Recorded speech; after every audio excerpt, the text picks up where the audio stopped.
As soon as sex bots can make sandwiches, ladies, it's over.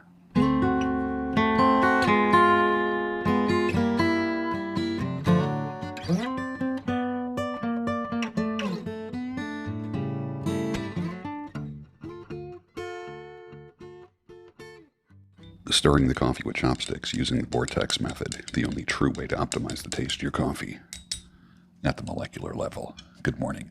Welcome to the Daybreak Show. It's now Shredtember 1st. I am the Sultan. We'll get started, but first, coffee in a Waffle House coffee mug.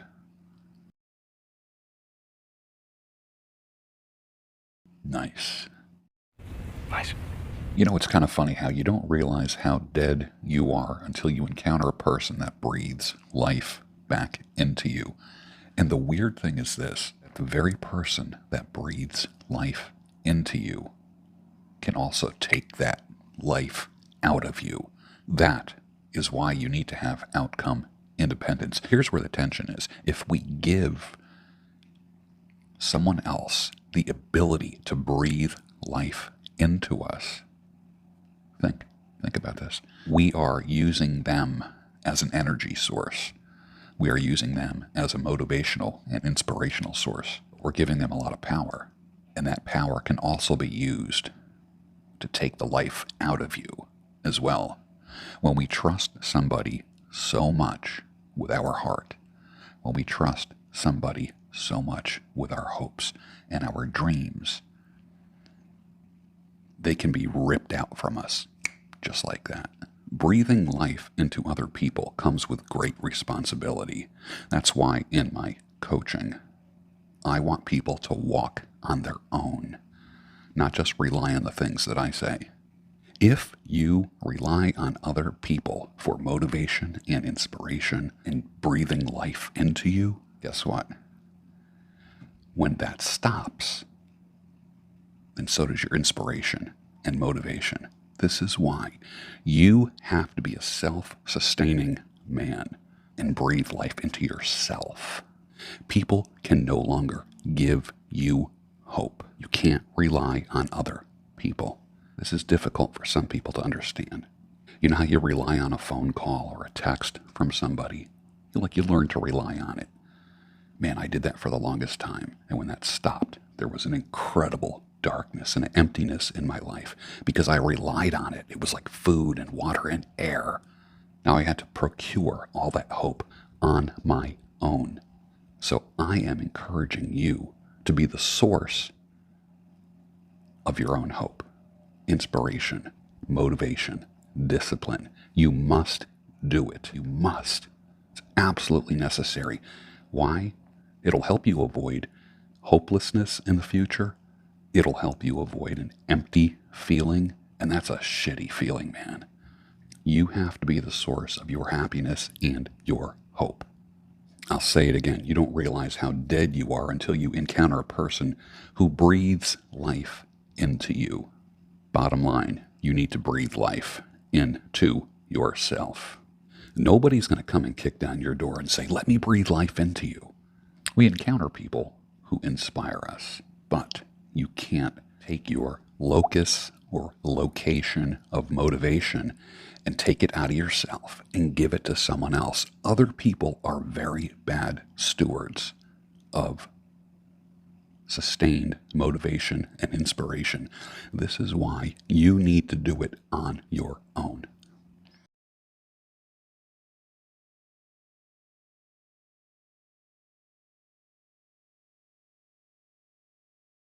You will never, ever be prepared when someone rips the rug out from you. You will never be prepared. You can't study for that test. This is super important for men. Women have men coming after them all the time, wanting to rescue them, give them the golden ticket, offer them a life where they don't have to work, a home, a car, a future. No one does that for men. Nobody. This is why you have to do it for yourself and learn to associate with men who can help you create that component inside your heart and in your head where you are independent from an addiction or a reliance on a woman. Women just have to be Men do. Every woman I was ever with, I offered a life to. Women never offered me a life. Ever. Ever. Be that man on a mission. When I say this to a woman, they have no idea what I'm talking about, or they refuse to understand what I'm talking about. 3 things you never compromise on. Number 1 is shoes. Always buy the most comfortable and most practical shoes that you can get, even if they cost much more. Save up, because comfort and function is way more important than looks. Number 2, mattresses. Think about this. You spend 1/3 of your life on a bed. Never underestimate the healing, regenerative power of a good sleep. I got 8.5 hours of sleep last night. I feel freaking unstoppable. Save up. Deals are not worth it. Never cheap out. And don't buy a used mattress. What is it with you and this used mattress stuff? Do you really want a mattress that someone else has jizzed on? Do you want a mattress that is saturated with other people's DNA? Are you freaking kidding me? Buy a new mattress. Save up. Until then, sleep on the damn floor or a bedroll. And number 3, the third thing that you don't compromise on is your love life. Never have trade-offs for important things like faith. If you're a Christian man, you got to be with a Christian woman. You have to. Otherwise, that will be a point of contention in the future. Attraction. Maybe you're not really attracted to them. That will come back to haunt you. I know as a man, we love youthful beauty. We love it. You might be sitting there having dinner, watching TV, and there's times where we just kind of look over at our woman and get a little smile on our face. We just look, and beauty is subjective. I mean, the things that I think are beautiful, you might not. The whole concept of, oh, she's a 6, oh, she's a 8, she's a 10, she's, the whole numbering thing with women. What do you think is beautiful? That's all that matters. What is your preference? And what you think is beautiful can change over the years. You know that. But if you are with someone who you can't appreciate their beauty from a distance, I'm not talking about just when they're on you. I'm talking about, can you just glance over at her and look at her and just feel good? Do not compromise attraction. Friendly companionship. Can you travel well together? That is a great indicator right there. Can you travel with somebody? Can you fly places together? Rent cars together? Go on hikes? Go to other cities, other countries together? And you kind of have each other's backs as you're going through the airport. As someone's running out and getting some food and coming back, they know what you want. They zig when you zag. There's nothing like that. When someone can complete your sentences, you want that friendly companionship where you don't always have to be talking. Sometimes just a touch. Sometimes just holding hands. But it's got to be there. Political views.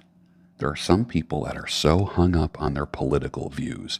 You have to find somebody who has a similar view of society, of problem solving, of who they want to elect to be the leader in a country.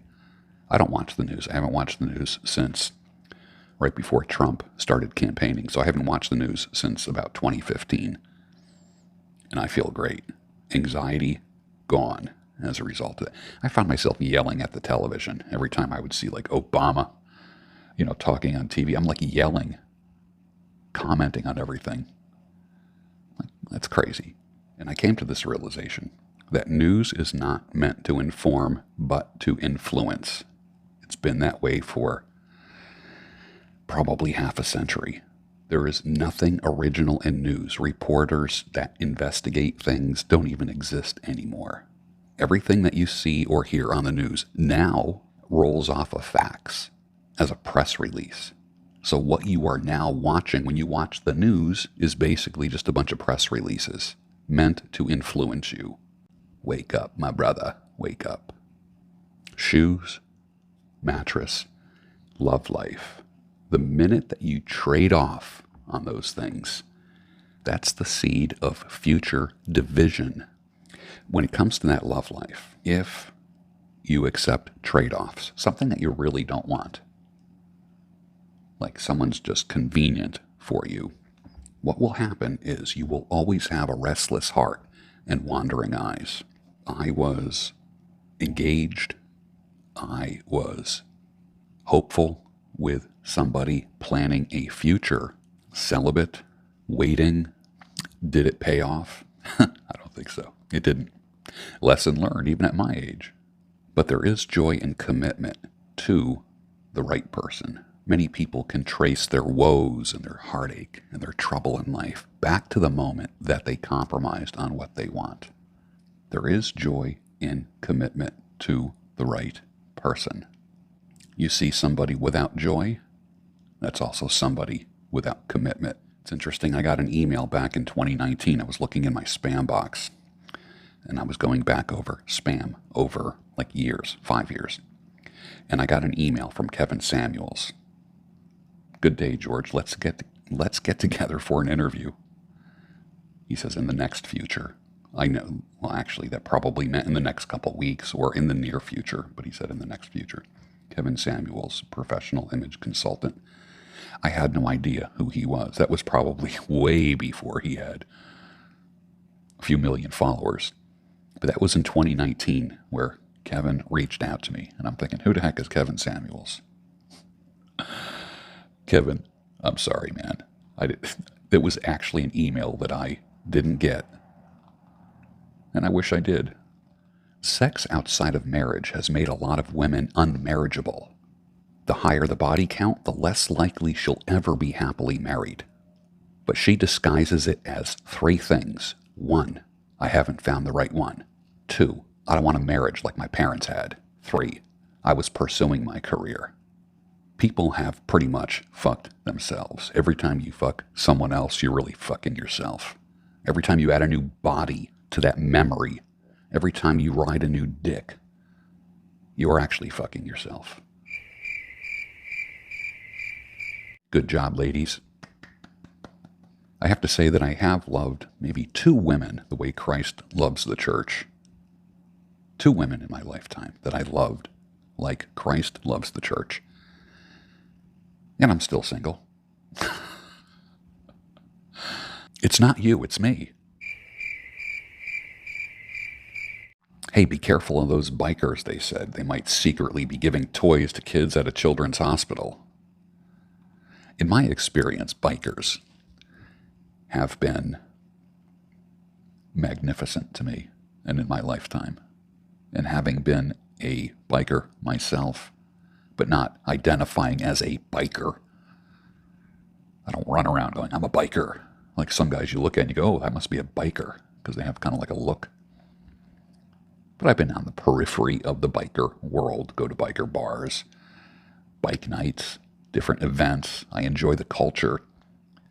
But in my experience as a motorcycle enthusiast, I have found every single one a gentleman. You are never safer and having more fun when you are amongst biker brethren. Took a poll on Twitter. I said, would you rather have a feminist or a sex bot? 14%. 14.3% said a feminist. 85.7% said a sex bot. Ladies need to be watching this stuff. Men don't want you. It's over, Johnny. Here's an observation. When I professionally greet an older man, let's say born in 1950 or earlier, they always introduce themselves by their last name first. Isn't that interesting? I might say, oh, pleased to meet you, sir. I'm George Bruno. And the older guy would say, Oswald, Frank Oswald. They greet you with their last name first. And some people have commented it's kind of like the Bond, James Bond thing. Why is that? Because your last name carries an importance. It's valuable. What does your name imply? Think about this. Would a woman want to marry a Bruno? Would she want to carry my last name? Would a woman want your last name? A woman not just want to have kids, but want to have your kids with your last name. Your name is important. What have you done to give yourself a good name, to make your last name desirable? What have you done? When your interest level is high, you always tolerate more than you should. Guys do this all the time. If they get seduced by beauty, they fall into the beauty trap. They end up tolerating much more than they ever would from an average-looking woman. Men do a lot of stupid things for beauty. They comply with a lot of things because of beauty. If a woman is putting you in a position to accept things that you would not normally accept, you fell into the beauty trap. Well, it is Shred Timber first, and I am imploring you to get healthy before you are forced to get healthy. Get your blood work done this fall. Just do it. Make an appointment. Get it done. The real health is not necessarily how you look. It's what your blood work says. I opted for a lean, thin look. I don't care about muscular size. I want to be strong. I want to be fast. I want to be able to walk 5 to 10 miles, no problem. I want to be able to rearrange the furniture in a room by myself, no problem. Because I lost weight, the blood work is fine. I'm doing great. I sleep well. I'm a lean, mean sex machine, and that should be your goal.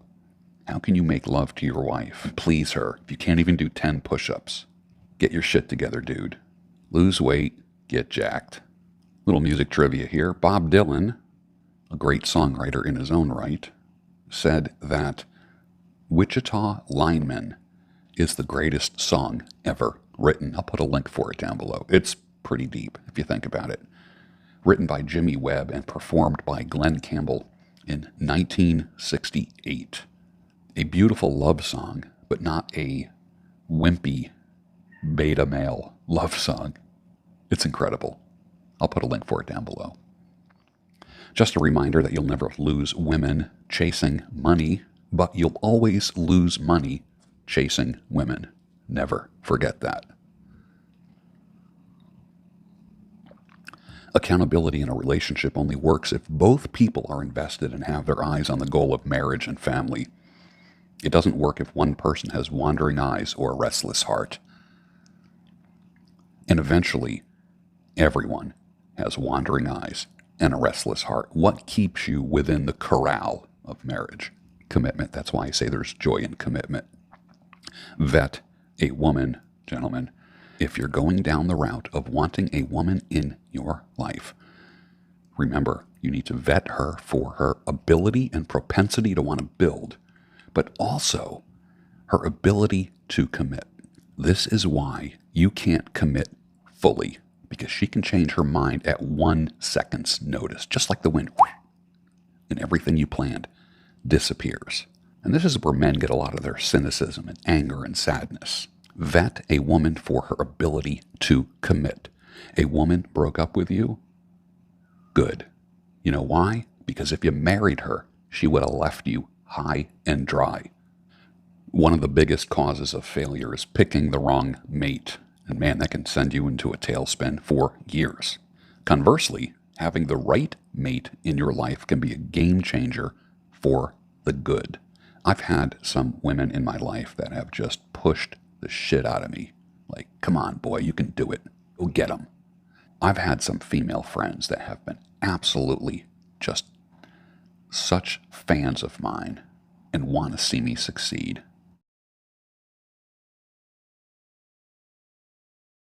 I remember having like a job interview or an audition or going to be a guest on a podcast, and she would say to me, go get him.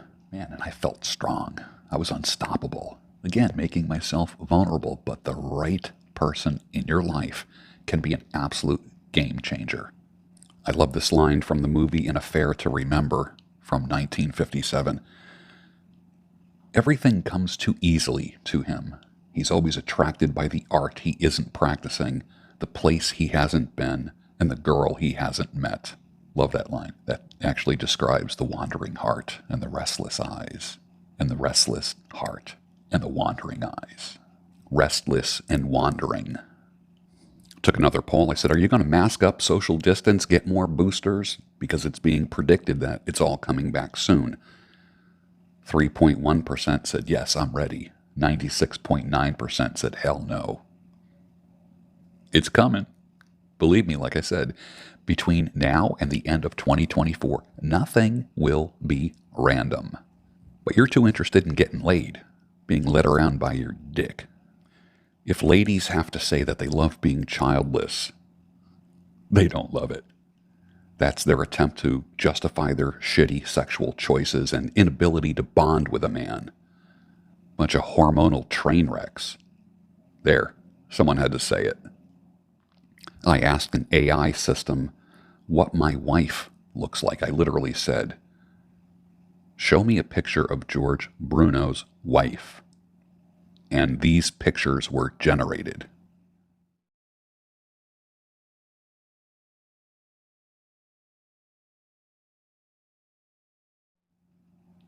Does AI know something that I don't know? And you've heard me say, let's change the conversation from being a high value man to a high virtue man. You can be a high value man and have no virtue in your life, but you can't be a high virtue man without being of high value. So let's seek the virtues.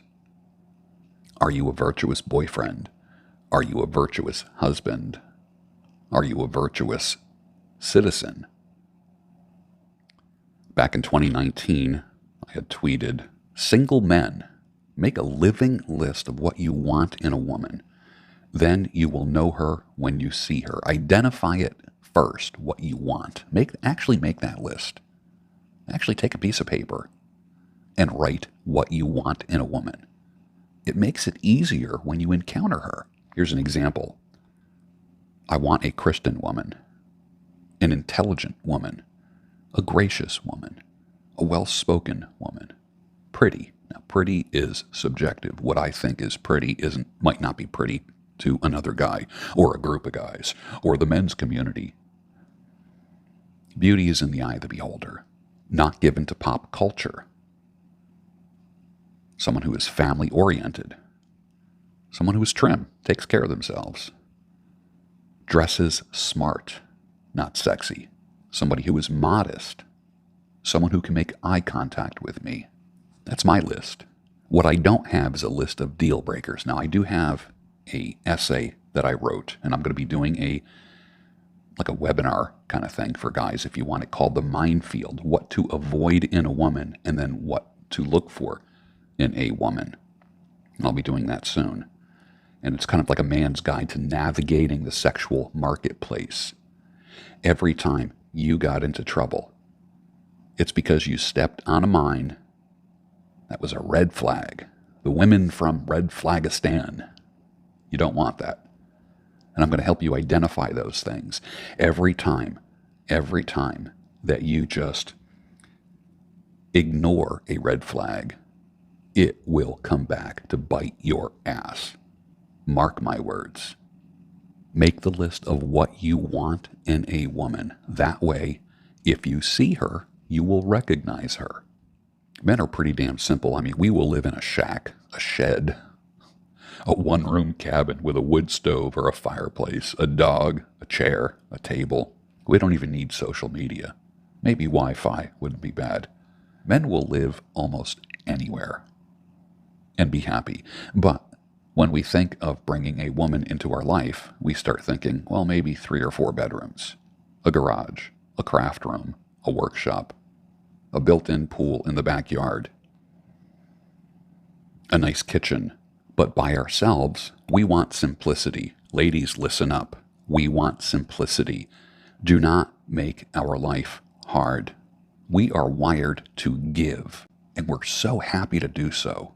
We want a woman that makes our dick hard, not our life hard. There's many different models of helping men that cost from free to several $1,000s. Where do you fit in? I know I have 2 coaches in my life. One is a business growth coach. The other is a personal coach for myself, because I am a coach. How can I guide others if I am not guided myself? If you are choosing a coach or a therapist, you need to find out if they have somebody supervising them. or guiding them on a professional level. I'm happy to say that I have those. Things that help men are long-term coaching, single session consults. I do both of them. Mentorship, discipleship, YouTube. It's free. Podcasts, retreats and conferences, one-day or evening events, breakfast meetings, Zoom groups, accountability groups. I have found that the two things that help men more than anything else, and it's two of the tools that I use most when I work with men, is this: hard deadlines and accountability. Do you need a hard deadline and accountability in your life? I will kick your ass. You're actually paying me to kick your ass. When everyone else is making suggestions and coddling you, I make sure that you get to your goal. Here's some workplace romance statistics. 58% of employees in a 2019 survey have had a romantic relationship with a coworker. So more than half the people you work with are banging half the people you work with. 28% of respondents believe that all office relationships are fair game. Great. Isn't that great? You got a career woman? Guess what? There's men at your woman's work that want to bang her and are constantly trying to warm her up a little bit and be nice. And you know what? On the day that you guys had a disagreement, there's going to be a guy that just makes her feel good about herself. Claims of sexual harassment are the number one reason why people avoid romantic office relationships. I can see that. I don't even get into an elevator with a woman. I just don't. I don't even do it. Not interested in that nonsense. Almost 40% of people who had an affair at work were owners or executives at the company. That's interesting. The number of supervisor and subordinate workplace romances went down in the past 5 years. Okay, that's because of the Me Too shit going around. 85% of affairs outside of marriage start at the office. That workplace romance statistics show. 85% of affairs outside of marriage start at the office. Gentlemen, do you have a career woman? She has fucked somebody that she worked with. There is a man at your wife's job right now who has banged her, or that she has sucked his dick in his car. Emotional affairs are the most common type of infidelity at work. 41% of employees are not even aware of company policies about workplace romance. Only 16% of romantically involved coworkers have told others about their relationship. Yeah, but it's pretty darn visible too. You can also see that. And 17% of workplace relationships have started at social gatherings and on business trips. Gentlemen, if your woman travels for work, she has gotten fucked. Take my word for it. Here's some general workplace infidelity statistics. 1 in 5 employees has cheated on their partner with a colleague. 85% of affairs outside the marriage start at the office. Emotional affairs are the most common type of infidelity. Well, emotional affairs. You know what I think about emotional affairs. Someone might say, well, it was just an emotional affair. Well, then why was there a dick in your mouth if it was an emotional affair? Why didn't you just go play Scrabble together? 45% of men and 35% of women admitted to having an emotional affair. No wonder she wants to be a career woman. She's getting her sexual and romantic needs met there and getting paid to do it. Number 5, the majority of female workers think that an emotional affair will lead to a physical one.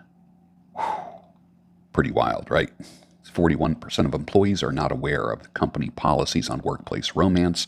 Only 11% of dating coworkers were punished by their company. 75% of HR professionals say that love contracts are not effective.